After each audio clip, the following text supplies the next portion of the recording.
Bak sudah jatuh tertimpa tangga pula. Bisa jadi inilah yang saat ini mengguncang batin Jeremy Thomas.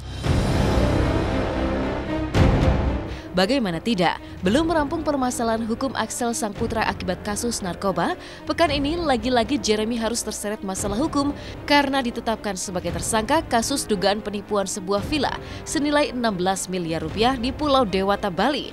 Sempat mengutas sikap diam ketika mendulang status tersangka, tapi hari Sabtu kemarin Jeremy mendadak bangkit dan berubah. Menggandeng pengacara, Jeremy pun mengutas segepak bukti bahwa dirinya tidak bersalah dalam dugaan kasus penipuan yang melilit dirinya saat ini. Berdasar alat bukti yang kita miliki dan ini adalah asli bahwa si masih ada warna. Nggak apa-apa ini. Patrick Maurice Alexander itu telah menerima 8,5 miliar untuk pertama kali pada 13 Februari 2014. Pada tanggal 25 Februari, Alexander Patrick juga telah menandatangani kwitansi telah menerima pembayaran total 17 miliar. Ini foto tanda tangan waktu Alexander Patrick Maurice menandatangani kwitansi tersebut.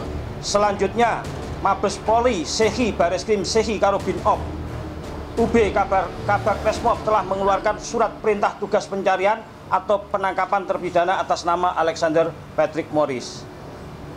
Bahwa di samping itu berdasar kopi salinan petikan putusan nomor 1005-B/B/2014/PN Jakarta Selatan yang kita dapatkan telah memutus bahwa Alexander Patrick Maurice telah terbukti secara sah dan meyakinkan bersalah melakukan tindak pidana penipuan dan pencucian uang serta menjatuhkan pidana terhadap terdakwa Alexander Patrick Maurice dengan pidana penjara selama 3 tahun dan 6 bulan dan pidana denda sebesar 500 juta rupiah. Inilah fakta hukumnya. Saya nggak kaget, Mas. Karena ingat ya, penetapan tersangka itu masih ada yang namanya praduga tidak bersalah. Semua itu masih bisa berubah. Jika mungkin fakta hukum ini nanti diungkapkan, disampaikan, dan mereka paham dan mengerti, kan semuanya akan mengerucut lagi menuju arah yang lebih baik. Ya, kita di sini harus santun, harus bijak, kita harus menghargai proses hukum, tapi yang namanya fakta hukum ya mungkin pengacara saya udah bercerita. Ya, tak pernah disangka oleh Jeremy jika dirinya bakal menjadi tersangka kasus yang telah lama bermula sejak tahun 2015 tersebut. Pasalnya, kasus dugaan penipuan yang melibatkan Patrick Alexander, seorang warga negara Australia itu, telah mendulang surat perintah penghentian penyidikan atau SP3 dari Polda Bali. Tapi kini kasus tersebut mendadak bangkit kembali dan menjadikan Jeremy Thomas sebagai tersangka. Apa yang sebenarnya terjadi? Jernih karena fakta-fakta kita juga sudah berita acara pemeriksaan. Saya waktu menerima SP3 saya menganggap sudah selesai. Ternyata di Kejaksaan Tinggi Bali ada penilaian bentuknya P19 yang harus dilengkapi oleh penyidik. Salah satunya adalah bahwa lokus delikti ada di Polda Metro Jaya atau di Jakarta. Kemudian berkas itu dikirim ke Jakarta. Ya. Sama Polda Metro Jaya berkas diterima sudah. Kemudian SPDP kita kirim ke Kejaksaan Tinggi DKI. Kemudian berkas akan kita kirim kembali ke Kejaksaan minggu depan rencananya. Nanti kita menunggu apakah penilaian jaksa itu masih kurang apa, nanti kita lengkap. Dan seolah ingin membuktikan bahwa dirinya tidak bersalah, Jeremy Thomas pun menyusun langkah mengejutkan, yaitu mengambil ancang-ancang untuk menuntut balik pihak Patrick dengan pasal pelaporan palsu. Ironisnya, jauh dari strategi Jeremy, pihak yang berwajib justru tengah bersiap melimpahkan kasus dugaan penipuan Jeremy ke pihak kejaksaan di Bali menyisakan tanda tanya.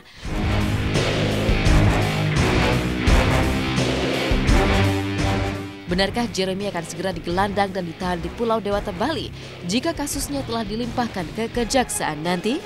Kita mempertimbangkan untuk melapor balik dugaan laporan palsu ya. Jadi kita nanti akan melihat untuk minta klarifikasi dalam kalimat yang bagaimana sih laporannya kepada kepolisian itu. Apakah isinya itu sesuai dengan fakta atau tidak? Nah, silakan saja, itu nanti tetap ya, statusnya tetap tersangka. Ya, kalau untuk kasus penipuan kan ancamannya di bawah 5 tahun ya, kita tidak bisa menahan ya. Yang terpenting bahwa kasus itu kita tetap berjalan ya, kita menunggu bagaimana nanti dari jaksa menilainya apakah sudah lengkap atau belum berkas ini. Jadi kalau sudah misalnya nanti dinyatakan lengkap atau P21, nanti sebagai tanggung jawab penyidik, tersangka dan barang bukti segera kita kirim kembali ke kejaksaan. Terancam bakal digelandang ke Bali segera setelah kasus dugaan penipuannya dialihkan ke Kejaksaan Bali. Tak ayal nasib Jeremy Thomas pun mendulang teka-teki baru. Pasalnya jika selama ini Jeremy lah yang selalu mendampingi Axel sang putra menjalani kasus hukum narkoba yang tengah menimpanya, namun jika Jeremy harus digelandang ke Bali, bagaimana dengan nasib Axel sang putra? Masih butuh waktu untuk menjawabnya. Yang jelas, Ina Thomas sang istri yang dikabarkan sempat syok akibat kasus narkoba yang melilit sang putra mendadak mengunggah foto dan video kebersamaannya dengan Axel saat menjenguk putra sulungnya tersebut sambil memasang status untuk terus tabah menghadapi segala ujian hidup yang menimpa keluarganya. Dan bahwa yang menimpa keluarganya saat ini bukanlah salah Axel. Kita serahkan semuanya kepada Tuhan. Kita hadapi dengan bijak, selalu berdoa, selalu menguatkan diri. Faktor kita bicaranya faktor hukumnya, faktor selama kita memegang fakta, bukti dokumen, itu kan fakta yang tidak bisa didelete kan, tidak bisa dihilangkan, tapi harus dikemukakan supaya publik tahu bahwa apalagi pengguna-penggunanya itu tidak.